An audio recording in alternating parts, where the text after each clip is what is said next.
Hello and welcome to the Rugby Review Show here on Sunday at 8 p.m. Sunday at 8 p.m. every week here on New Zealand Sports Radio. What are we reviewing this week? Well, we've got the Rugby Championship. We've got some Mitre 10 Cup action. There's been some international women's rugby as well. And also the Autumn Nations Cup. There's even been some Super Rugby stuff. But I'll be honest, I've not seen any of the Super Rugby unlocked. So you're probably not going to get much in-depth analysis of that one. Even though my partner in crime tonight, Cornflake, is wearing his Super Rugby Jaguares jersey for that team that unfortunately may never get to play again. But hey, we can but live in hope, hey Steve? Yeah, why not? Why not? I mean, I'm still waiting on someone to send me a Sunwolves jersey. I would like one of those as well. But hey, it's a great day to get behind Argentinian rugby, isn't it? It's brilliant. Let's go. Great weekend. The as well as a Kings jersey, a Cats jersey, yes. all those dead teams from Super Rugby. That's Stephen's speciality. There for you, folks. Everyone loves an underdog, eh? Come on.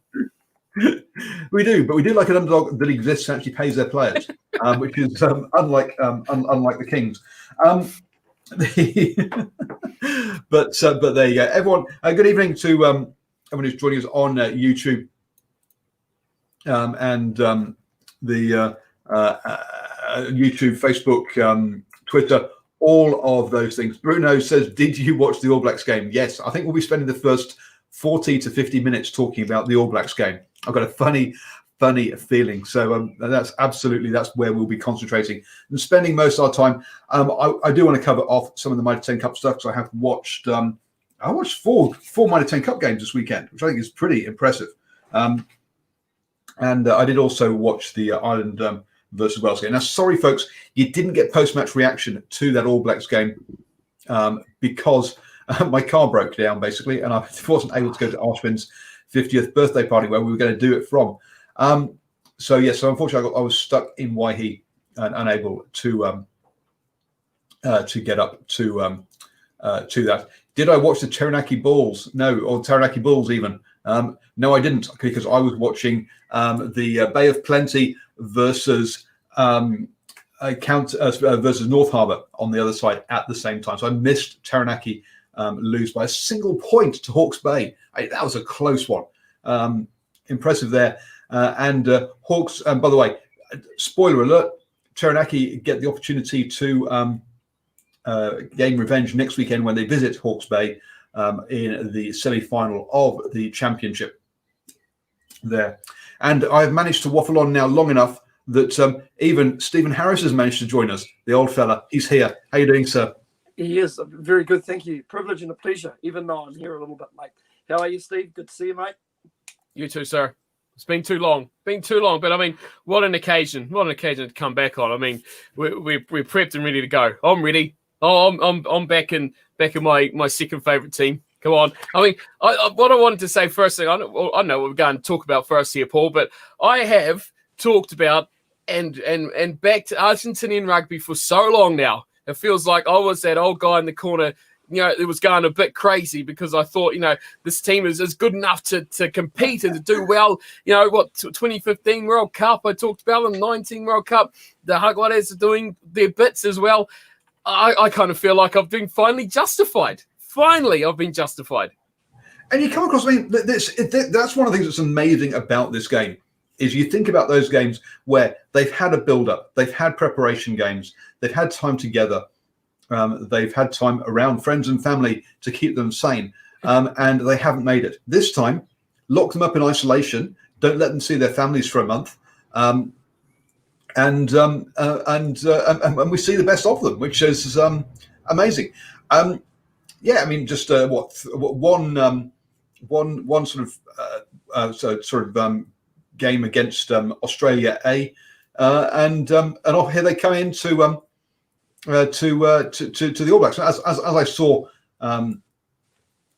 some funny little post that said yes, it's good to see World Rugby needs to help these two-tier nations like Georgia and the All Blacks after this one, but a little bit harsh.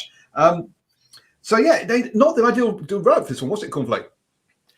For the Pumas, no. I mean, geez, it's an interesting build up to it, wasn't it? How they, I've seen training videos that they've put up today and they build up to the game, where they're running around down hallways and line out jumping on patios and all sorts of things like that. But I guess we look at this game these days, don't we? And these guys are professionals. I mean, they've played how many times as a team, how many times as a unit, how many times they've played with each other. I think what was a big part of why that team played so well was that 9-10 combination. I think that was integral to how that side played. Having a guy like Sanchez scored every single point they got. Yes, okay, he played really, really well. But it's that experience that he knew what he was going to do. He knew his game plan. He knew what Kubeli was doing inside of him.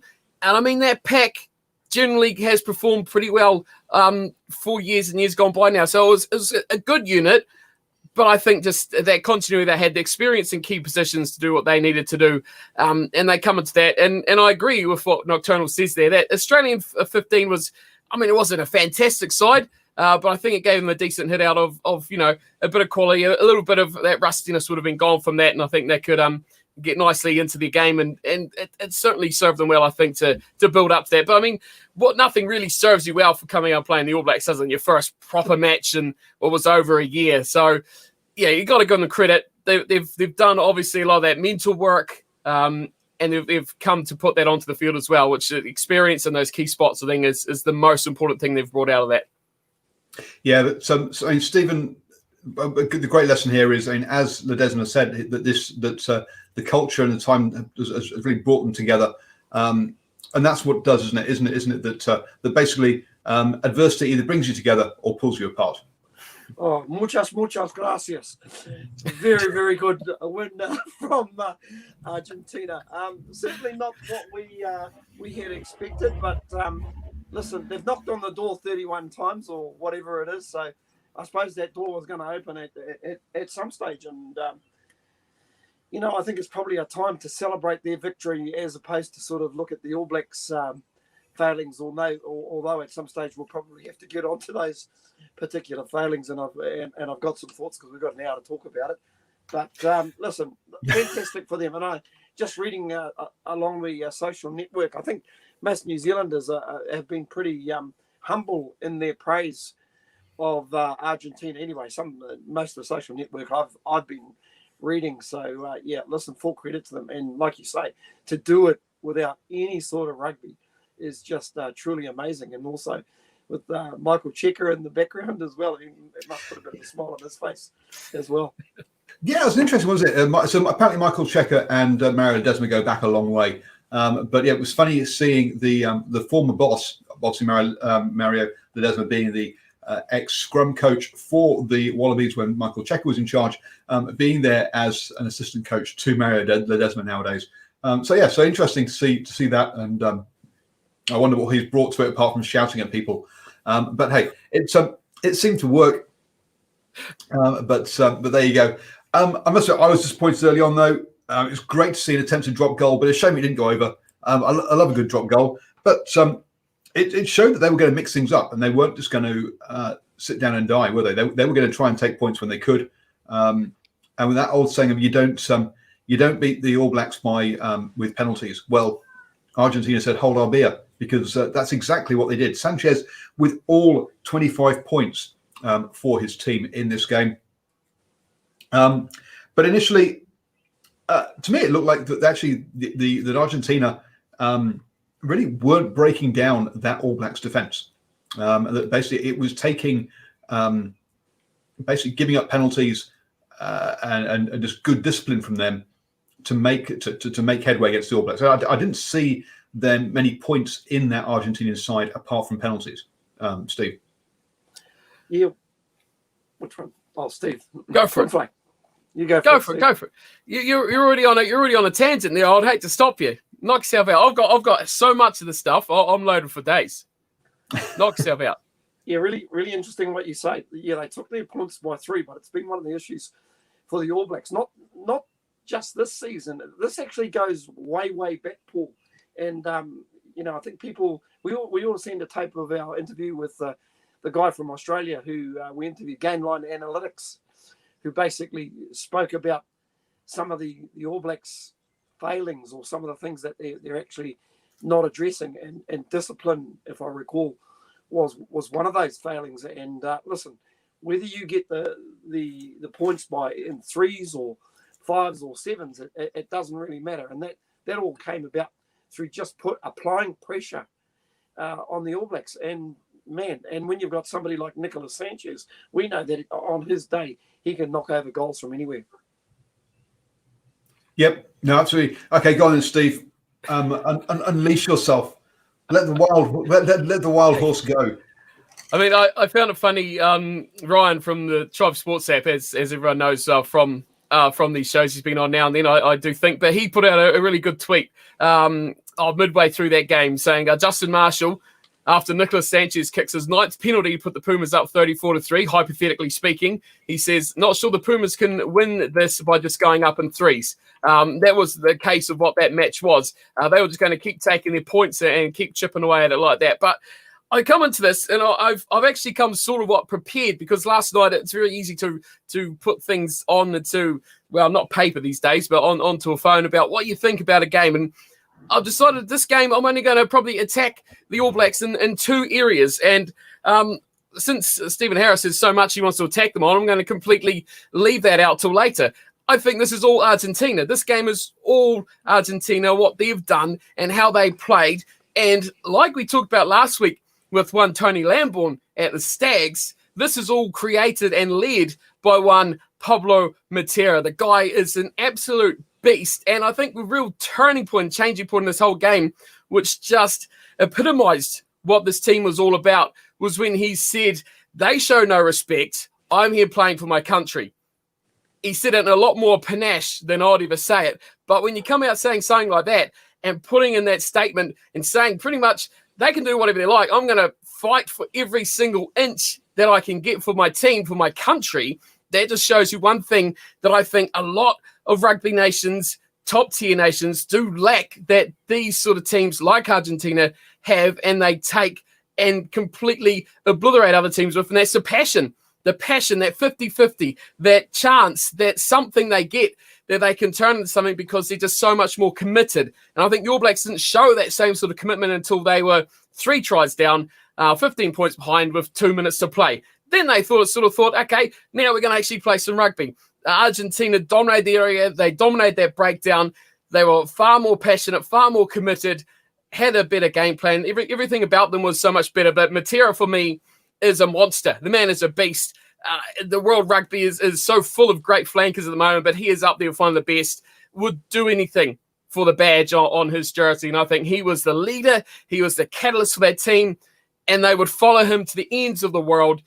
Whatever he needed to get done, they would go with him to do the job. Mitre is a monster, and he showed it. He led by example, and that team just went with him. And that was why passion, commitment, and winning the breakdown. I mean, if you want to talk too much more about that first half, dominating that breakdown, the All Blacks would take players in. They would not be able to get clean ball out. It was slowed down. They controlled the tempo. They slowed it down for the penalties. They played the game at their pace, and that was all through the breakdown and all through players like Mitre and his back row buddies that were exceptional, above and beyond. And that pretty much, if you're going to sum up that whole game, you can go right there. Pablo Mitre, breakdown, control. Yeah, well, look, this was won by a massive defensive effort. 152 tackles made by the Pumas, to 105 by the All Blacks, so about a third more.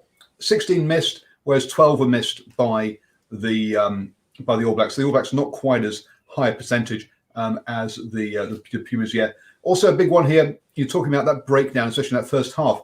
2 turnovers, 1 by the All Blacks, 6 by the Jaguares. Yeah, that ruck and the first up tackling was the big thing that won this one for them. They realised that they weren't going to cut this All Blacks defence to pieces, and so they did take their 3s when they were available. They got over twice, okay? Once when they were under advantage, when Sanchez chipped over, and a second time when Mitre was held up. That's it in the whole game. So look, there isn't that much wrong. So this is about Argentina defending extremely well, keeping the All Blacks out and taking the points when they were on offer. I'm just trying to see if I can find some of the tackle stats, but the Rugby Championship site is so difficult to read that I'm not sure I can. Oh, here we go. Yeah, so tackles made. Are you talking about that? Kramer, 28 tackles made in that game. Mitre, 10. Alemano, 12. So that's your with Brunei actually only with 5. Interesting enough. The other back row, but yeah, Marcus Kramer, Pablo Matera, massive in there. Montoya with 16 as well. So yeah, so those guys did a lot of work. And 3 of those turnovers that I mentioned before all were by Pablo Matera. So yeah, he had a massive game, and he really did lead that team around. I think the other thing also, kicks in play. One of the things we quite often say is that actually the number of times the team that wins generally kicks the ball the most, which is not considered a good thing generally, but by your average fan, but by your coaches, it means you're basically playing in the right areas of the pitches generally.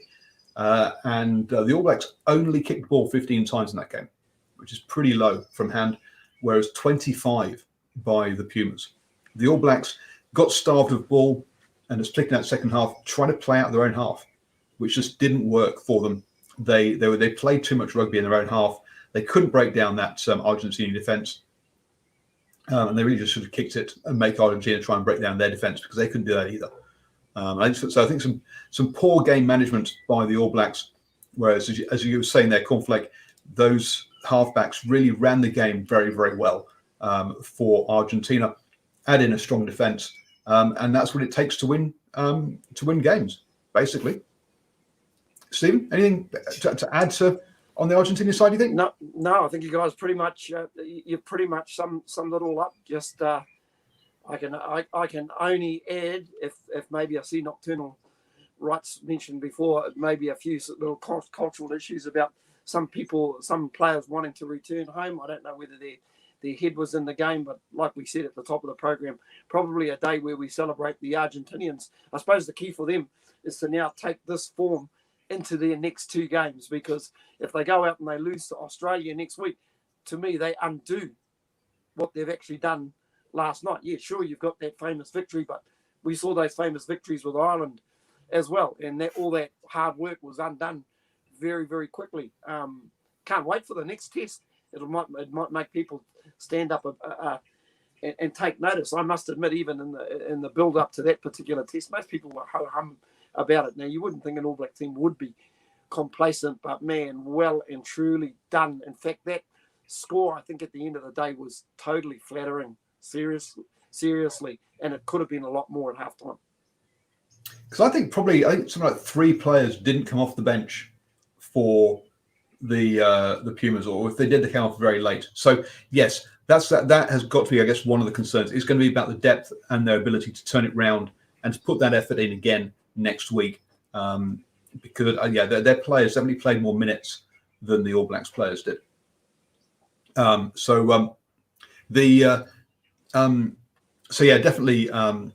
was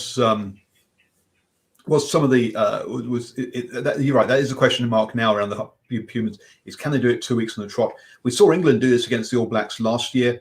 We saw the All Blacks do it against Ireland, and then not back up against England.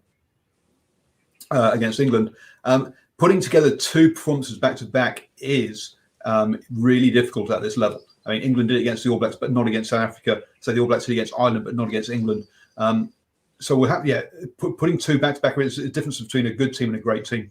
And we'll see what consistency that we'll see from this team next week. I think that's, it'll take a lot of effort they put a lot of effort into this style of play where you do give the opposition the ball and just defend resolutely does wear down players.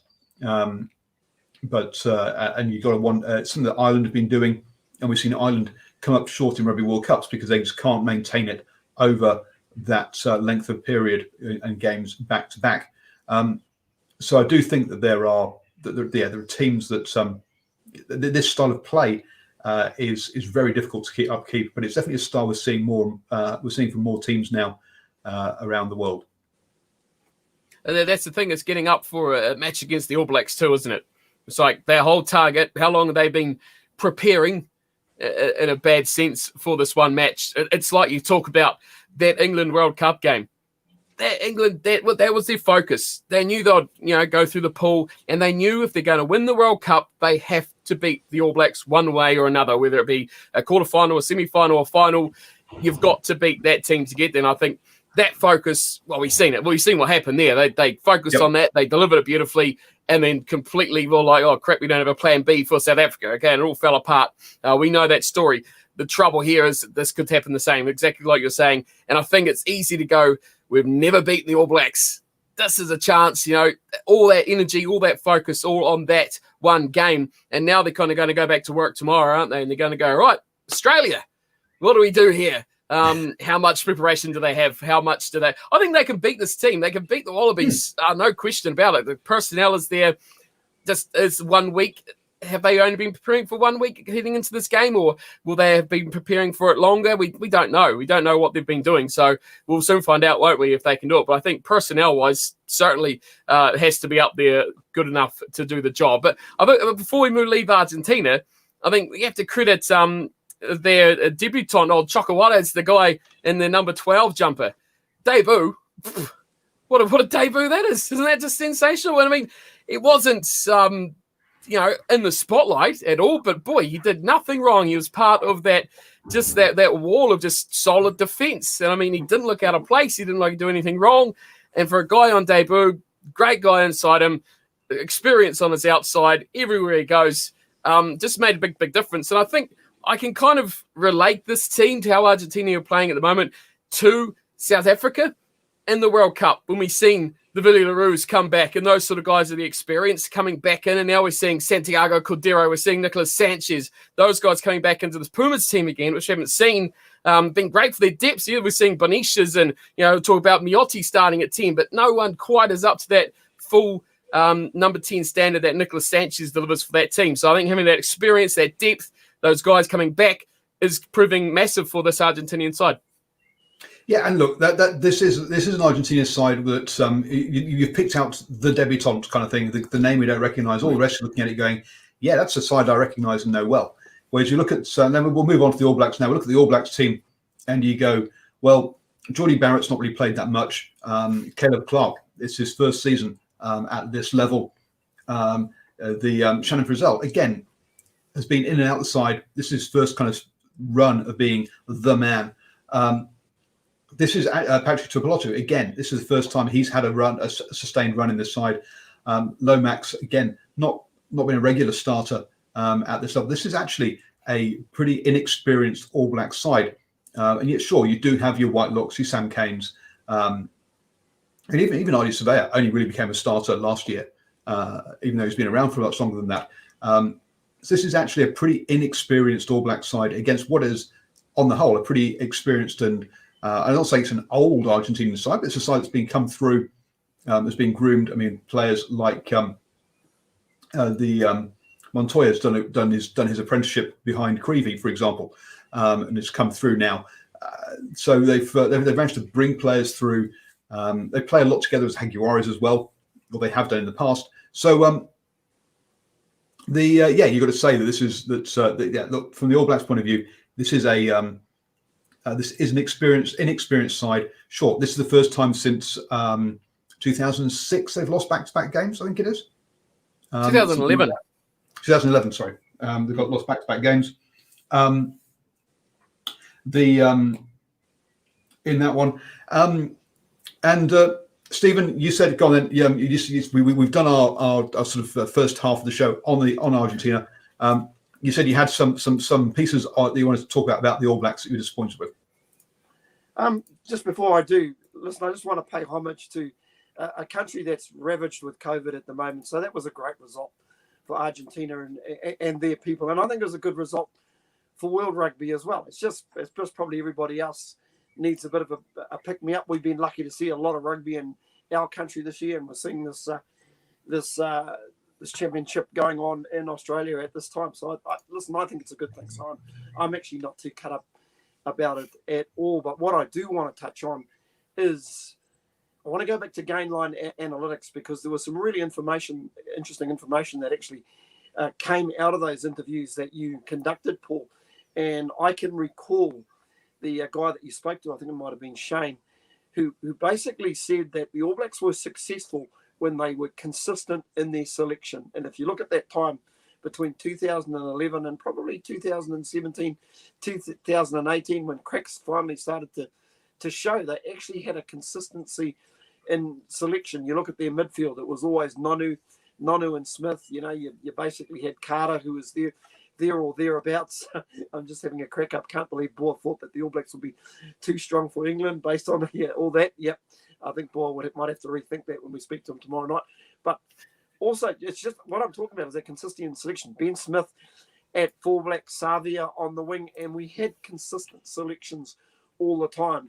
I don't know if Ian Foster's learnt a heck of a lot in that last on the time since he's actually come on board with this All Black team. That's the first thing. The second thing has been their discipline and the amount of penalties that they've given away. And over the years, when it comes to really stupid acts, one of the most inconsistent guys is Dane Coles. He just does so many dumb things on the paddock, and he's just not learning at the moment. As soon as he slapped the guy, he knew he'd done wrong. Seriously, you know. And so, it's also the amount of penalties they give away when they haven't got the ball, and it's something that the Blues did during Super Rugby. They really need, or this coaching group needs to address that at the minute. And just finally, Paul, my other thing is I had an issue from day one when Foster was selected as coach. And the reason I had an issue is because you're listening to the same voice. I know he was there with Hansen, but to me, he's still the same voice. And those are my three main points. So let's just tell us, So it's that argument, isn't it? So we do have the consistency then of the same voice, which can be good or bad. Around the consistency of selection, consistent selection is fine as long as your 23 players stay fit. And when a couple of them get injured, if you haven't given other players the experience and built the depth in the squad, then you have a problem. So it's a balancing act between how do you get that consistency, how do you get those combinations working well, but how do you also make sure that when you have to use that depth, the depth has the experience that it can step in and step up.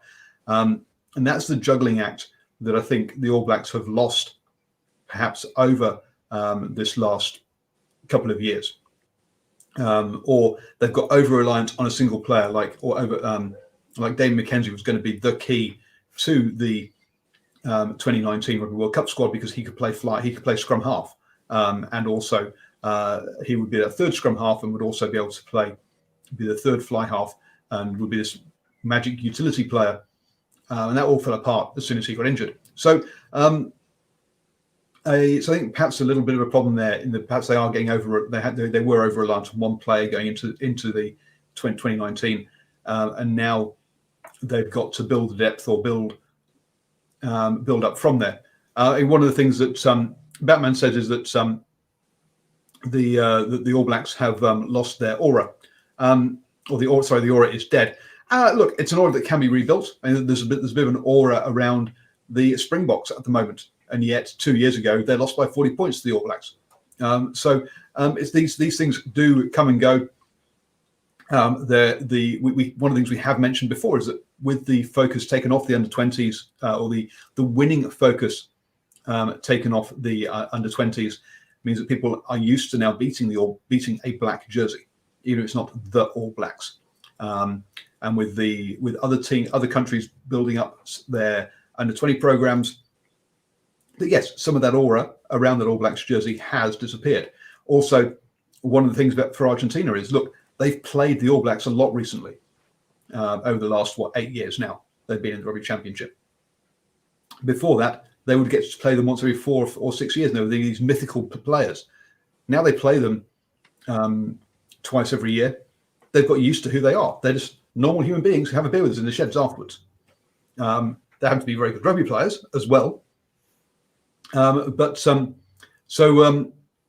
I think that's so I think there's an element there. It's a swings and roundabouts thing. the consistency of selection is you can become over consistent, but if you're not consistent, you don't have any combinations, which can be a problem. Nocturnal writes, a conservative mindset of coaching over the years, still doing the same things again and again with diminishing returns in regards to the game plan, and our similar thing. Consistency of voice has become a huge problem. Where was plan B when a team starts with the rush defence? Foster has no idea. Yes, and rush defence, cornflake isn't a new thing, is it? Certainly not. No, it's been around for a long, long time. I agree 100% of those comments that they were saying in the chat, and I was thinking that's one of the things I was going to pick on them. Although, like Stephen says, this is all about. I think this game is all about Argentina and how Argentina played and how well they were, and that. But being as we've got a New Zealand audience, we're going to be critical of the All Blacks as well because no one is above criticism. So game plan, definitely. I did see a comment that was going in straight through here somewhere about how it was just straight out and no variation to that sort of short ball off the fly half. So Moang would get the ball, he'll drop it short on the inside to a Goodhue or something and get splattered. There's no one variation where Geordie Barrett knocked the ball on because he thought, well, what the hell's going on here? Why are you passing it to me? That's not the plan. But there was nothing else outside of that. It was very, very predictable. Very strange and just like I say, no plan B in the chat there. There was very much screamed of no plan B. And why? It's obvious that that's not working. These guys aren't idiots. These are pretty clever men that run this show. Aaron Smith sitting there, he fires it out and he just sees consistently the same thing going, bang, splat. I've got to run backwards 5 meters now to get to the next ruck. Hey, Richie, this ain't working, buddy. Let's mix it up. Let's do something else. These guys are smart. Do something.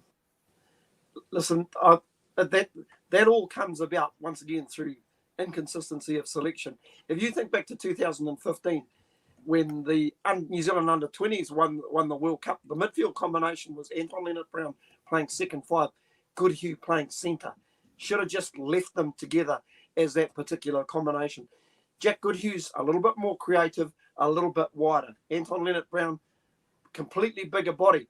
When you mentioned before, Geordie Barrett not expecting a ball. This is what happened when you chop and change all the time. People don't always grasp how other people actually play the game, and that's the issues that you've got. I mean to say, they're not going to turn into a bad side overnight, but if you keep chopping and changing, this is what you get. This is the result. I think if you're going to flip side that too, on the other side of things, I've watched Davey Mckenzie come on the field. I mean, I often look at it and go, why? I mean, he's had so little kind of impact, so little game time in that jersey, and they expect him to come on and make some sort of impact and to do something special. And every time, I mean, look at Australia last week, they brought him on so late, and he just got absolutely decked by Koroibete, and that was his feature. This week, he did a little bit of running sideways, and I thought, Bautista Delgui did a great job of a Davey Mckenzie, but actually made forward momentum. Mckenzie still can't seem to manage that part of his game as well. But I feel sorry for him now. I was critical of him because I was like, come on, you're not doing anything. But now it's like, here you go, Damien, have 6 minutes. Go win us the game when we're down by 15 points. Let's be realistic. The guys had a pretty hard shot at it. And yes, we've got to have a consistency, but these guys have to be playing rugby as well. And Mckenzie, I mean, look at the season the Chiefs have had. Now he's going into the All Blacks. He's not getting a game time there. So he's got to still get into his game. I think he needs a bit more, as do others, time in that to deliver and step his game up as well. So it's a double-edged sword, isn't it? You've got to be consistent, but you've also got to, I think, against Australia, Foster left his changes way too late. We've seen Brad Weber come on against Australia and was like a massive spark. And I think he actually added a bit this week as well against the Pumas. He added a good little bit of whiz. He's a little bit different. And even though the results still didn't change for them, I was kind of happy that Perenara wasn't on the bench this week because I wouldn't have liked seeing what he brought to that game. When you talk about Dane Coles and how he got, he was a target right from the start, wasn't he? They knew that they could get under his skin and he was going to react.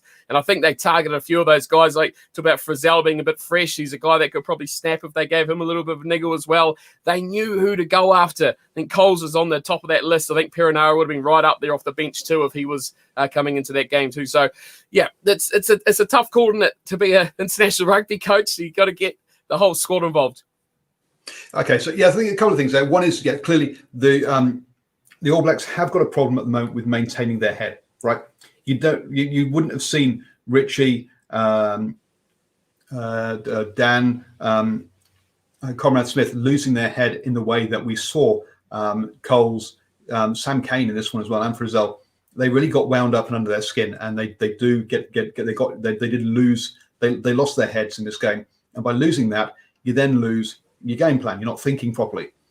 Aaron says, why do players not have the smarts to change things on the field? Well, the reason they don't have the smarts to change things on the field is because modern day defenses are extremely well drilled, and it takes a complex attack to break them open. And so you can't make up complex game plans on the pitch on the fly. So it has to. It's something you have to run through at least the structure. Now, I mean, there are small things you can do. You can say, "Hey, Richie, throw it out the back a bit more." If there's someone out the back there to throw it to, or "Hey, Richie, stand two steps deeper, or come slightly flatter." But that's about it. You can't be changing up whole game plans on the pitch because you're getting smashed in the head. At the time, we're getting smashed in the face with a player, and thinking up of something complex on the fly. It's just the defenses nowadays are too resolute to be able to do that one. Yeah, Batman. It's Scott time. And yes, we've talked about the same name. There was the same voice, and maybe Ray Robertson should have got the job. But Aaron, yeah, you're quite right. Part of the issue is that some of these guys just have not had the game time. Davey Mckenzie's coming back off a long, serious injury. Hasn't had a 20 game Super Rugby season to get himself back up to speed, and he's just not really up to speed. So are they robots and can't think for themselves? You're saying they didn't have the game smarts. Look, I'm saying there's only so much you can change on the fly on a pitch, and that you have to have whatever game plan B is or C sorted out on the training paddock the week before. There are little things you can change, like, guys, we're going to pick and go for the next 2 minutes, or whatever, or goes. You know what, guys, pick and go isn't working. We're going to spin it wide. But the actual structure you've got, you can't change on a pitch. That has to be sorted out, because when you're throwing no-look passes, you need to know that the guy's going to be there. And the only way you know he's going to be there is if you've run that move 10 times over at the end of the day. And those Jaguares players have run those moves thousands of times over because they play with each other in their club for the past 5 years or whatever it is. They know where each other is. So they can change things a bit more. We don't have that currently. We don't have a Aaron Smith, Dan Carter, Nonu, Conrad Smith combination where all those players, and then add in Kieran Reid, all those players have played together for 10 years. We just don't have that at the moment in the All Blacks, whereas there are some of those combinations there in the Jaguares side. Yeah, I think the All Blacks definitely have enough experience in those positions that they can be clever enough to make some minor adjustments to their team. I mean, maybe, yeah, sure, 9 or 10, Aaron Smith and Moanga in a black jersey haven't played enough, but I think there's enough leadership in those positions, as in Smith, Goodhue and Leonard Brown have been there for a long time. Bowden Barrett is, I mean, he's pretty much the self-appointed leader of that team, isn't he, by fact of that he runs that back line no matter where he is or what jersey he's wearing. How no one can kind of come in and say, let's not run that same play again. Let's just play a flat line, 9, 10, 12, 13, 14, or whatever way you're going, 11, doesn't matter. Just play it through the hands. Just do something different, mix it up. They didn't do it. I think there's enough experience and enough ability in those players to speak up. No one really spoke up, and I thought Aaron Smith is a big speaker. He's a screamer. He's a little bird out there. He chirps away. Didn't really see him chirping away so much in this game. Probably this international season, he's not really been the presence in terms of voice that we'd normally expect from him. So, I just think someone needed to take hold of that game. I think probably just someone with a bit more leadership. I mean, we know who runs that Argentinian backline. We know Mitre runs that pack. Sanchez ran that backline. Everyone followed shit. The All Blacks don't have that backline leader, especially when Bowden Barrett's at the back. Mo'unga's too fresh. Good Hugh and Leonard Brown standing up and giving a leadership position in there. And the wingers, not so much either on their position either. So maybe they need to find someone who's going to step up there and actually say, hey, guys, there's enough stoppages in that first half that they could have said, let's move on to something else. Let's try this other thing. Let's do something. There's enough in there. They need to go on about that. They need to do something. Stephen, it helps you if you unmute yourself. I was going to say it's quite interesting that if you're going to take a team, you want to take another team's pack out of the game, you actually kick long and basically keep putting the ball behind them.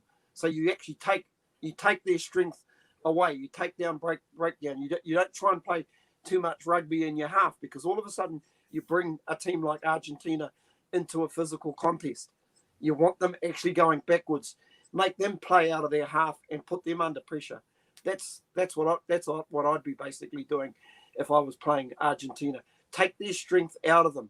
There was some really good analysis that went into the All Blacks and the style of their play. Obviously took a leaf out of what England did last year, put a lot of pressure into the breakdown area. Once again, we're talking about the players before. Aaron makes a point about players changing on the fields. Those are that's what I'm looking for from the coaches, to get that message out to them. Okay, we've knocked on that door a few times. You spoke before, Paul, about if the All Blacks were in a dicey situation where they were under the pump, all of a sudden Richie McCaw would keep it tight. They would do the pick and go through the middle just to draw people in. If they have to pull a couple of penalties to go there, with this All Black team, they kind of look generic at the moment. Like they want to play that same sort of style. And I come back to the style that they get away with. They get away with it in Super Rugby because both the sides that are turning up, that are rocking up to play that style, play a very convoluted, cloned style of game. And they try to replicate that at international level. International coaches basically look at the way that New Zealand rugby is played and go, well, okay, this is how, if we throw enough players into breakdown and just put them under pressure all the time, we pressure them into decisions. Once again, Aaron Art said, why do players make mistakes or they can't change things on the field? It's simple. Pressure. When you're put under a whole lot of pressure, you're rushed to make decisions. There's no great game plan. For the All Blacks, it's actually how they respond to how another team is playing.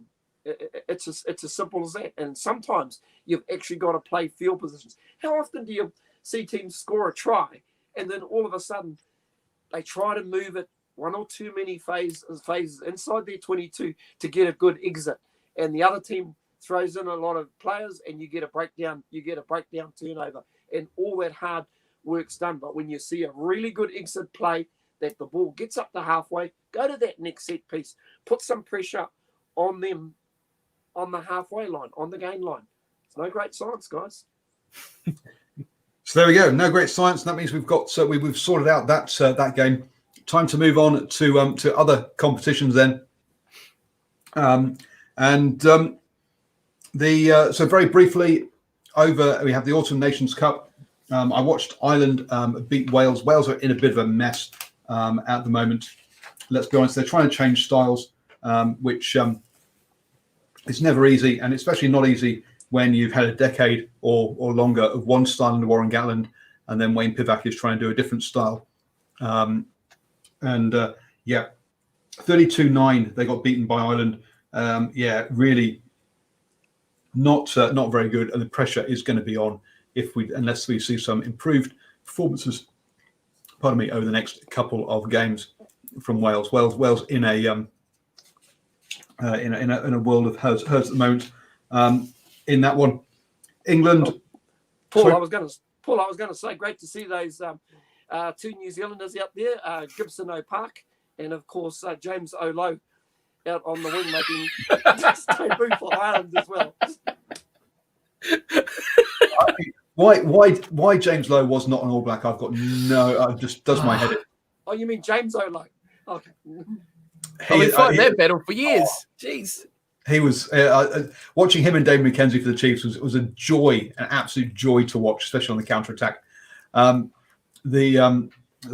yes, and not so much highlights were not exciting of Wales versus Ireland. Then again, I'm not sure highlights of New Zealand of the All Blacks Argentina were particularly exciting either. To be honest with you, it was high intensity pressure rugby, but exciting highlight rugby it was not. So I think we'll be careful where we throwing stones in glass houses there. So yes, James Lowe bad discipline. Yes, I still think he's a fantastic player. England beat Georgia 40-0. That's the Georgians that are ready apparently to join the Six Nations. Not have been thrashed this weekend by England 40-0 and were done over by Scotland a couple of weekends ago 48-7. So yeah, Georgia really having a tough time of it. Italy 17, Scotland 28. So Scotland haven't seen this one yet, but Scotland getting the win. I say Scotland put 48 points on Georgia. They've only put 28 on Italy. I think that shows you that all those people shouting that Georgia will do such a better job than Italy in the Six Nations, maybe not. Because Ireland's doing such a good job in the Six Nations at the moment, Paul. You mean Italy? Italy, I beg your pardon. Yeah, Ireland on the mind. Ireland are quite a good team, if you haven't noticed. Yeah. Italy, I watched a bit of that Italy Scotland game this morning, and I actually sort of got up to look at something, and I looked at my app and saw that they were ahead. So I thought, oh shivers, I'll get up, and you could just see Scotland just basically whittled them down. The Italians, unfortunately, they give away too many penalties, and listen, it's nothing new to what I've already seen before. Good win from Scotland, and I've got to say that the first five is it Duncan Muir with the Duncan Weir. Duncan Weir. Is it Duncan Weir? Got the Marty Banks haircut as well. Really, really impressive afro. I've got to say, got to get a picture of that, Paul. And no neck. Yeah. And no neck. Yes, then that's because Scotland's first two choice first fives are out injured at the moment. In Finn Russell and I was going to say Gavin Hastings, but it's not. It's his son, Adam Hastings. Adam Hastings. Thank you. I nearly went with Scott Hastings. Like, no, that's his uncle. Hang on, we'll get there eventually. Too many Hastings. Oh, Hastings. I get this. Yeah. Oh, Hastings. So that brings us to date with the men's international side of things. On the women's side, massive congratulations to Samoa, who have taken another step towards the Women's Rugby World Cup, beating Tonga 40-0 in that game. So well done to Samoa. And New Zealand beat the Black Ferns beat the Barbarians 34-15, which is what you'd kind of expect. The Barbarians effectively being New Zealand A or the New Zealand reserve team. It is fantastic hair, and it is no neck as well, which is great. And then France lost to England 10-33. France team that beat the Black Ferns a couple of years ago in November Internationals. So perhaps they're going through a rebuilding phase. Not the right time, just before Rugby World Cup, mind you. But hey, COVID obviously impacting all those teams and their preparations. Then Mitre 10 Cup then. What a round it was. We came into this round knowing that it was going to be a bit crazy because basically we had sides that could either be relegated or make the playoffs across the board, all over the place. So it was a bit of a crazy one. And we kicked off the weekend with Counties Manukau beating Southland 25-17 for just their third win of the season. Southland still have not won an away game for 5 years. Easy money there at the bookies. I'd suggest. I wish I'd known that they hadn't won away for 5 years. Just goes to show how great of a place it is to play down here. You know, beautiful weather all the time, great conditions to play rugby, great fans. You know, great stadium. That's what it all is. That home cooked baking, isn't it? That's where you want to be. Absolutely. Stephen? Paul, just on Southland, you've got to say really unlucky this season. I can think of games, the Bay of Plenty away game where they lost 17-14, probably should have won that game. They got that 1 point win over Harbour, and of course a 1 point loss to Waikato. That just came down to little moments. And I know, talking to Dale McLeod, the one that probably hurts the most is the loss up in Whangarei to Northland with 20 minutes to go, having all the field possession and not quite getting across the line and getting the job done. Listen, they were competitive in just about every game bar the Tasman game, 47-10. It's probably at the end of the day for Southland, it's probably a season what could have been. But if you think about where they've actually come from, listen, you've got to give them big ups, and their public down there's got to be happy, Steve, with what the improvement that they've seen. I'm just hoping that they can keep Manaki Selby Rickett, because Bay of Plenty are sniffing around at the moment. He's a very, very good footballer. I'll be gutted if he leaves. Yeah, no, you're right. I said last week on the show about how down here, realistically, we're not expecting a championship or premiership winning side. Yes, you want them to give a go 100%, but I think the season, like say every game, they've been in it. They've been in it for chance. They've shown the intent. They've shown a game plan that can keep either, in the conditions they can keep it tight, keep it low scoring defensively. They can be pretty sound in the dry. Just ask Otago what they are capable of. I think they got up pretty big for that game, like we talked about before, about how with the whole, England at the World Cup and Argentina potentially in this Tri-Nations.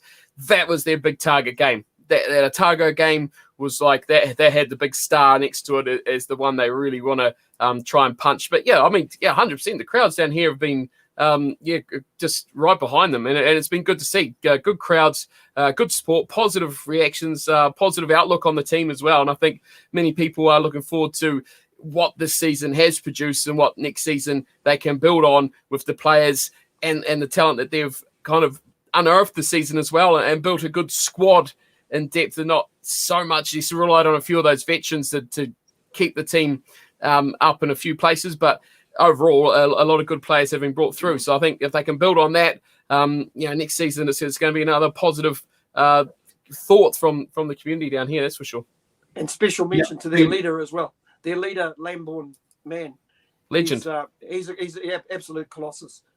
He's an American Pablo Mitre. Had to. But maybe not in a World 15. Look, massive improvement from them. Last year they won one game. This year they went into the final round with possibility of playoff rugby. It's been a fantastic improvement for Southland, yes. But still they are struggling with their away form. Great. Southland will be happy with their season. Counties a lot less so, to be honest. Yeah, I mean to say their best win was probably that victory over Taranaki, where they really showed some heart, defending hard out. They got across the line. I think they only had obviously the 2 wins. Southland, 3 wins in total, and I think their other win came against Manawatu. A little bit disappointing, but boy, once again, they blooded a lot of young guys as well. Like the look of Robertson, their first 5 that they brought in later in the season when they started with Baden Kerr, and of course ENS at fullback, Etienne Nana Satoro, has beaten more players with his footwork than any other player. Probably only Celeste Rayasi has beaten more players. So listen, counties have got a bit to look forward to, and I think they would have gained also a lot by having Kieran Reid as part of their squad this year, especially with the younger guys. Yep, it's been good. And Aaron's doing my job for you. I'm trying to drag you on to the next game. He's saying, what about Northland beating Waikato in Kakeho? Were you up there, Stephen, for that? Some fantastic post-match interviews on our Facebook page that are really blowing up. So go have a quick listen to those. But give us a quick review of that one. Yeah, speaking of best performances of the season, that probably was the Taniwha's best performance of the season. Didn't start so well. Waikato got off to a very, very good start, scoring early. And, of course, Northland looked in a lot of trouble when they lost Dan Hawkins. But local boy returning home, Johnny Cooper, only 20 years old, played junior rugby on that ground in Kaikoui. So it's a real fairy tale type story. Came on and ran the cutter. Ended up getting the man of the match for Northland, and they produced a very, very good second half to pull away from a Waikato team that was desperate for the win because they still wanted to finish up the table, and they were still trying to gain a bonus point right at the end just to make it safe. But hey, congratulations to everybody up at the Kaikohe Rugby Football Club who put on the game. Just magnificent conditions. Oh my God, it's so tropical up there. I'm a little bit burnt today, but full credit to Northland. That'll give them a lot of confidence going traveling south to Dunedin this Friday, where I'm certainly expecting a lot better effort. A couple of things that did come out of the game, that's the strongest side they've actually put on the paddock this year. They had a lot of injuries at the beginning of the year, and finally they've been able to put a complete squad on the paddock. So that's got to be a plus from Northland. And also Jordan Highland played his 50th game for the Taniwha. They put on a big haka at the end, which is a little unusual. They normally do that for a player that's played 100 games. So the man who's played for both the Highlanders and the Blues at 31 years old, I've got to say, this could be his swan song. Not expected to get a contract for the Blues next year because they've signed AJ Lamb from what I believe, Paul. So yeah, that's pretty much what I saw in that game. Did you get a video of the haka or not? I have got a video.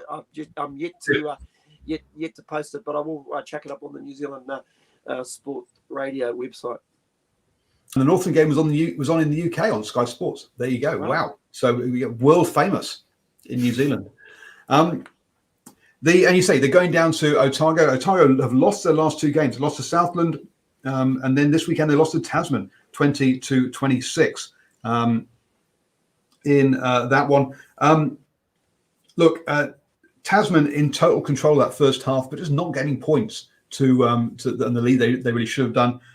So it ended up being only a 3-point game at halftime, 10-13. In the end, though, they came out on top, and it was a bit of a comeback by Otago. I mean, Nariki, fantastic player for Otago, but he couldn't quite do enough to drag them back over the line. Both sides, Otago and Tasman, are going to the finals, might have some injury worries, both losing players in that first half early on, which could be an issue for them come finals time. So look at that, folks, when you're thinking about your picks for the semi-finals there, because as I say, Northland coming good, Otago perhaps stumbling towards the end of the season. Be interested to see how that one goes on Friday.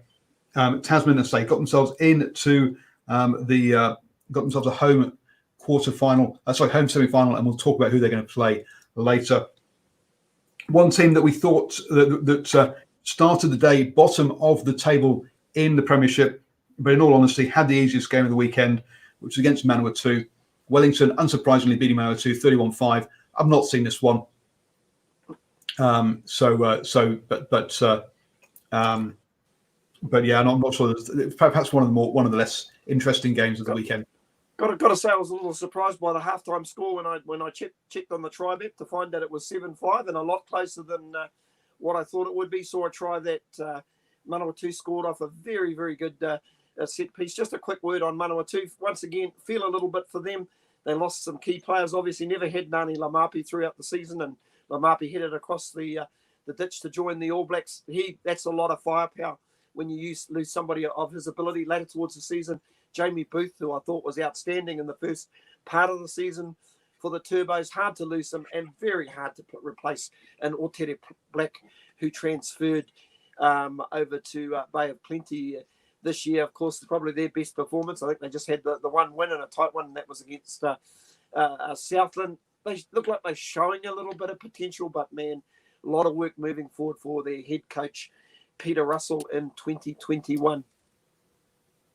And absolutely. And look, they've had Super Rugby players there, but they just don't seem to perform at their best when they're there. Name on the Scudder was there this season, I think was but you had was it Rob Thompson was there? No, one of the Thompson, Mitchell. Yeah, and they had like a Super Rugby sort of backline. It didn't seem to fire last year. I'm not sure what's going on there, but yeah, I think it's going to take obviously a new coach there this season. He needs time to restructure things. I think Steve will testify when smaller provinces lose really key super players. It's really hard, isn't it, Steve, to bounce back? You only have to lose one or two really key players, and replacing them, man, tough at the end of the day.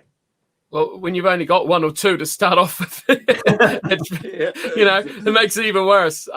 You can't replace that experience, can you? That experience of play at that high level, of having that, they play at that higher speed, as they say. When you step up that level, they've got more time, they got that more composure, and that tells a lot for the rest of the team as well. They become a leader in a side, and it would be massive. I mean, you talk about losing Shelby Rickett. If that happened, I mean, Southland would lose quite a little in their set piece as well. So it affects the team quite massively, yeah. Then we come into to what has turned out to be Super Sunday. We had a 4-point win, a 1-point win, and a 1-point win. 3 games, all decided by just a score. It was really tight today as we try to figure out who was going to be finishing up with the wooden spoon and who was going to get into the playoffs. Bay of Plenty played North Harbour, and I'll tell you, a lot of people would have been thinking after 20 minutes this game was all over, because it was 0-21 with North Harbour all over Bay of Plenty, leading by 3 tries, scoring at over a point a minute, and also a yellow card for Bay of Plenty as well. But then again, under the next 20 minutes, Northland, with the extra player, managed to do nothing. And suddenly, half-time, it's 15-21 with a charge down that was very nearly another try for Bay of Plenty. They could have even gone in ahead at halftime if the ball had bounced, perhaps a ball width to the left, and someone else's hand had got onto it. It was that close. So after absolutely leading, Harbour went into halftime with all the negative energy. They came out and suddenly they thought, hey, they've just gone and they've just reset at halftime, come out, get their 4th try, get the try bonus point they need along with the win to make it into the playoffs. Only for Bay of Plenty then to come back and score 2 tries, which saw them. Oh, actually, sorry, that's when. Sorry, I've lost. That's when my notes stopped, because that's when my ex turned up to pick up my kids. But actually, there was more action than that. Paul, I was going to say it was a contrast of 2 differing styles. I had the 2 screens going, one watching the Hawke's Bay Taranaki game and one watching the North Harbour Bay of Plenty game. So I was between 2 screens watching both games. But North Harbour, very, very structured team, will basically play the field position, kick to the corner, couple of maul over tries. But you just had a feeling, even at 21-0, if Bay of Plenty could get their hands on some ball, and that's exactly what they did. In fact, they were very unlucky not to have scored right on halftime. It was close to the post.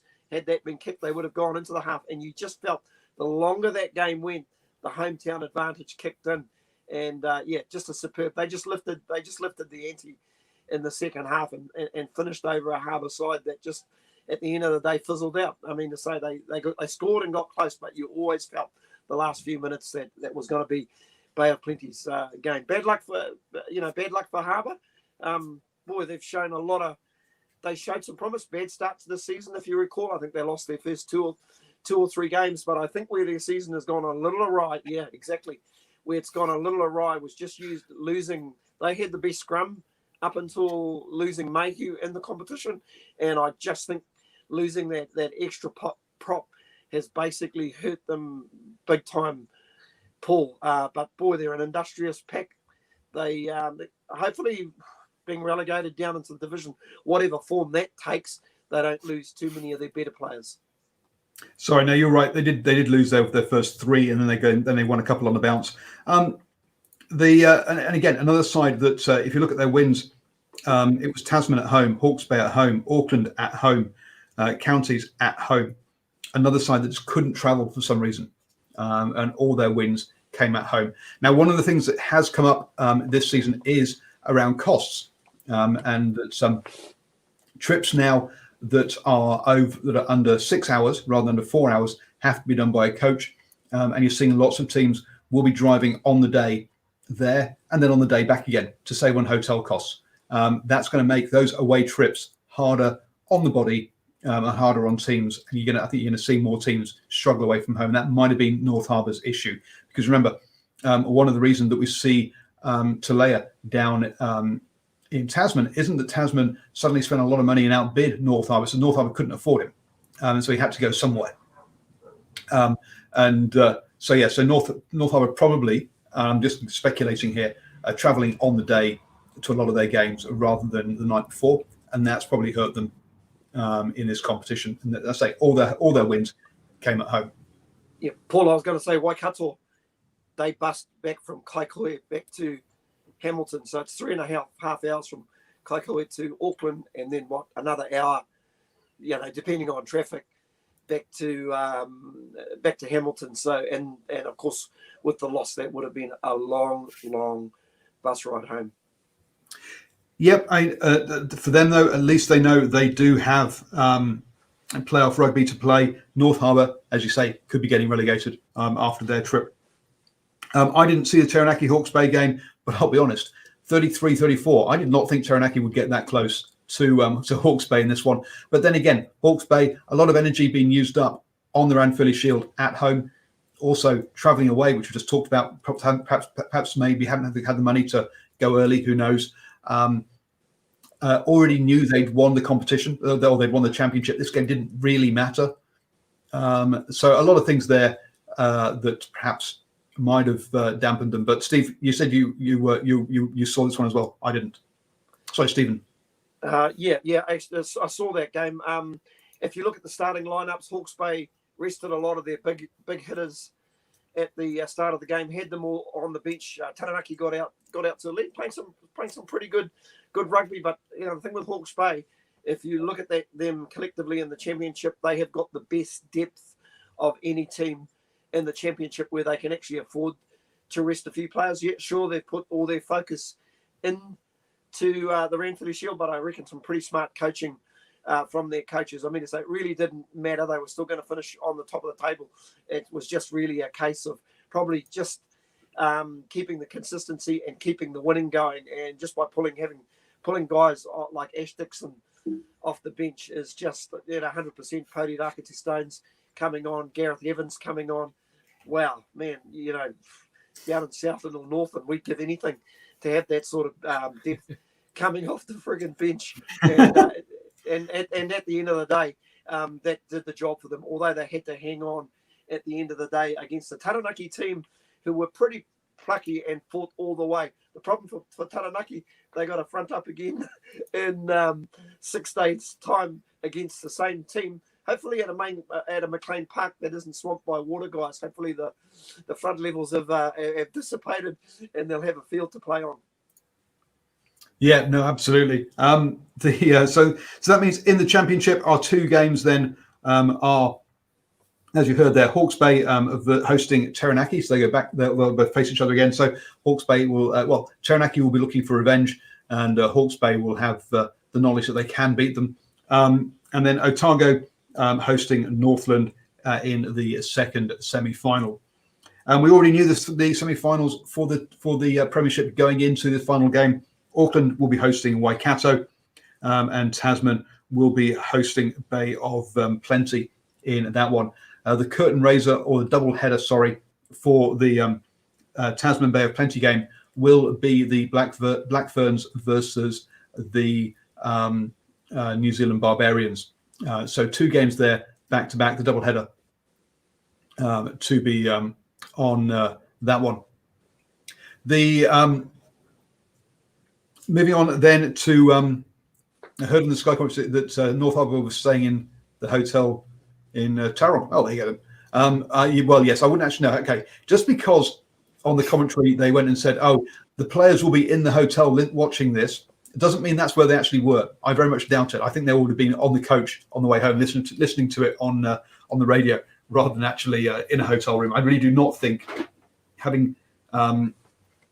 I don't think the Sky commentary team were talking with knowledge there. They were just going, oh, that's generally what happens. That's where they'll be. No. So the final game of the weekend then was Canterbury versus Auckland. This game didn't really matter for Auckland to say they were going to finish top. This did mean, though, whether Canterbury would finish bottom or not. You've got to say, Rayasi really helped Auckland zoom out to a 5-19 lead on 21 minutes. The Auckland really had figured out that if you went down the blind side, that Canterbury just weren't covering their blind side properly, and if you flooded that one, you could get there were tries to be had. They ran out to a lead. They did pick up a yellow card just before half time, but Canterbury were powering away and basically wasted a lot of that yellow card on multiple scrums and got no points. Went in half time 5-19 in that one. Their second half, though, and Canterbury just came out and blasted Auckland away with physicality and intensity that Auckland just weren't, just couldn't handle. And they just blew out to a 31-19 lead. Amazing, yeah, a big turnaround there, Stephen. Yeah, very, very much so. It was a crazy old game. 1 minute you thought Canterbury had it under control with about sort of 10, 12 minutes to go. And then two quick tries from Auckland. Of course, Rayasi right in the thick of it. And I've got to say, if you were looking for a Mitre 10 Cup player of 2020, Salesi Rayasi is probably the man and is probably destined to be an All Black. And if you talk about a certain sort of skill set as a winger, boy, he swallows every high kick that goes to him. He's got a big, big kicking game. And, of course, boy, his ability to beat players one-on-one, just absolutely crazy. But it was another young winger who basically stole the show right at the end. Shea Thihaki, a 19-year-old, for crying out loud, nonchalantly says, yeah, give me the ball. I'll have a shot at goal from 40, 45, 48 metres on the angle and whacks it between the sticks. The former Sacred Heart College a winger from right here in Auckland. Boy, Canterbury, they know how to pick him all right. And really, for all that great rugby we saw, it came down to a wonderful kick. I don't know if you saw it, Steve, but boy, he could have probably knocked it over from another 10 metres back. He could, but then he couldn't knock over the next one, which he missed. Okay. But there we go. Won't talk about that one. The game was one there. He kicked the one that counted, Paul. He kicked the one that counted, absolutely. As Aaron says, yeah, some dumb play by Auckland that last 10 minutes. Seriously, you've got to score, and they were kicking the ball away, kicking for territory. Like, seriously, guys, you don't have time to be kicking the ball away because you're not. This is probably going to be your last series, and you're kicking the ball. So some poor leadership by Auckland, not only then but also in that period after half time where they knew where they got absolutely blitzed and they really needed to stand up and say, okay, guys, we have to front up here. So that's there. Yeah, we're not going to go down the route whether Canterbury can grow their own talent or not. They've been doing fine for the past decade or so. Canterbury just edge out. They've never been relegated from the Premiership, that 1 point win sees them stay up. Remember, they are also the beneficiaries of the only golden point game. They were, if they'd been allowed a draw with Wellington earlier in the season, then they would have gone down. But no, that had to be a try. That had to be a golden point, and I believe they also picked up a try bonus point during that extra time as well. And that's what basically has kept them up in this season. That is, if there is relegation next year, we'll have to wait and see on that one. So I think both Stephen and I. Any last comment on that one before we move on to next weekend? Yeah, Paul, I'm going to say absolutely crazy competition. You look at Bay of Plenty; they could have either been relegated or got in the semi-finals, and because they won, they got in the semi-finals. Had they lost, they would have been relegated. That's how close that premiership has actually been this year, and I've actually really enjoyed it. It's been an absolutely fun watch. Can't wait for this weekend. Should be some very, very interesting games. Yeah, we're talking about being crazy close. So North Harbour finished on 27 points. Wellington, Canterbury, and Waikato all finished on 29 points, just 2 points ahead of them. There's some statistician sat in the back room trying to figure out how Waikato on plus 27 points finishes ahead of Wellington on plus 41 points. All to do with bonus points and stuff, I think. Anyway, all confusing there. Bay of Plenty only 2 points ahead of them. And if Tasman had lost, well, Bay of Plenty could have gone above Tasman and actually had a home semi-final. Home semi-final or relegation was on the cards for Bay of Plenty coming into this weekend. In the end, they're having to travel down to Tasman. So next weekend, folks, I think myself and Stephen will probably both be at Auckland versus Waikato. Well, that's assuming my car gets fixed, folks. And if you would like to help fund getting my car fixed that's overheating, then please become a patron of New Zealand Sports Radio. Go to patreon.com/NZ Sport Radio. And for as little as $1 a month, you can help me actually have a car so I can actually get to games. Bring you those post-match interviews. Sorry, Stephen. Paul, I've got an idea, mate. If you can get across to Hamilton, to Rugby Park in Hamilton, you could jump on the Waikato coach up to Auckland. There you go. Dear me, yes, absolutely. And then I can walk from whichever hotel they're staying in down to Ashwin's and stay there the night, and then walk to the game the following day. Absolutely. So, folks, thank you, Cornflake. Great to have you back on the show again. Stephen, great to have you as well. Thank you very much, guys, as we've gone through all the games. I'd say there was also Super Rugby Unlocked, but I must admit I wouldn't watch any of those games, so we can't really give you any updates on those. There's also been some Pro 14 and some Top 14 action as well. But look, folks, there's only so much time in the weekend and only so many games that we can watch. But so we do try and get through as many as possible. Do join us again on Tuesday evening at 8 p.m. for the Driving Wall Show, where we'll go through all the hot topics in rugby, and we'll ask Boa why this team that he said would thrash all the other teams in the world has lost 2 on the trot. Also, we might. I spotted a tweet before coming on the show that says that New Zealand Rugby have announced they've got a preferred bidder with Fiji for a team in the 2022 Super Rugby competition. Obviously, it also looks like Manumo Pacifica, who are playing the Maori or New Zealand Maori, are probably also. So we'll also be talking about Super Rugby and what it might look like in 2022. We've obviously had the Super Rugby and the Super Rugby Trans-Tasman competition. What a name! What a name!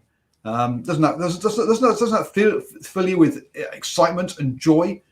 But we'll talk about those competitions all in the Driving Wall Show on Tuesday evening, folks. Have a great. I hope you've had a great weekend. I'll be back tomorrow morning at 7 a.m. with the morning sports briefing.